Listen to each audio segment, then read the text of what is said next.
రెండు cyber crime కేసులను హైదరాబాద్ పోలీసులు ఛేదించారు. ట్రెండింగ్ మోసం, ఆన్లైన్ గేమింగ్ మోసాలకు పాల్పడుతున్న ఇద్దరు వ్యక్తులను సైబర్ క్రైమ్ పోలీసులు అరెస్ట్ చేశారు. నిందితుల నుంచి ల్యాప్టాప్లు, మొబైల్స్తో పాటు 1,40,00,000 నగదు పోలీసులు స్వాధీనం చేసుకున్నారు.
అది వచ్చినంత మాత్రాన ఆపరేటర్ అక్కడ ఉన్నాడని మనం ఎందుకు భావించాలి? ఆపరేటర్ ఇక్కడే ఉండి సిగ్నల్ అక్కడ ఉండొచ్చేమో, అక్కడ ఫోన్ అక్కడ ఉండొచ్చు, అక్కడ ఒకటి ఫోన్ మీద ఆపరేట్ చేసేవాడు అక్కడ ఉండొచ్చు. బట్ మాస్టర్ మైండ్ ఇక్కడే ఉన్నాడు అనేది మనం ఎందుకు అనుకోకూడదు.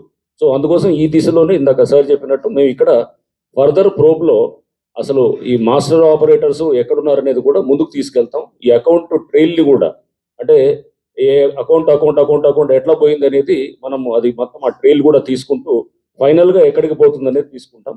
ఒకవేళ మనకి ఏదైతే డార్క్ వెబ్ లాంటి దాంట్లోకి వెళ్తే కూడా ఎలా చేయాలనేది కూడా దాని మీద కూడా మేము వీఆర్ కన్సల్టింగ్ దీనికి సంబంధించిన ఎక్స్పర్ట్స్ తోటి కూడా మేము చేస్తాము. బట్ ఫర్దర్గా ఈ ట్రైల్ని ముందుకు తీసుకెళ్ళడానికి వీఆర్ వర్కింగ్ అవుట్ ఈ కేసులో. चीटिंग हो रहा है, लेकिन पहली बार इतना बड़ा ये नेटवर्क और जो बड़ा अमाउंट भी सीज हुआ, और हमें उम्मीद है कि अभी उसको आगे लेके पूरा नेटवर्क को ब्रेक करना है. तो हमारे ये हमारा मकसद होगा. उसको अभी तो सीजर हो गया, अरेस्ट हो गया, तो छोड़ना नहीं है, आगे लेके उसको पूरा नेटवर्क को ब्रेक करने के लिए दूसरे स्टेट से भी, राष्ट्रों से भी हम मिलकर काम करें.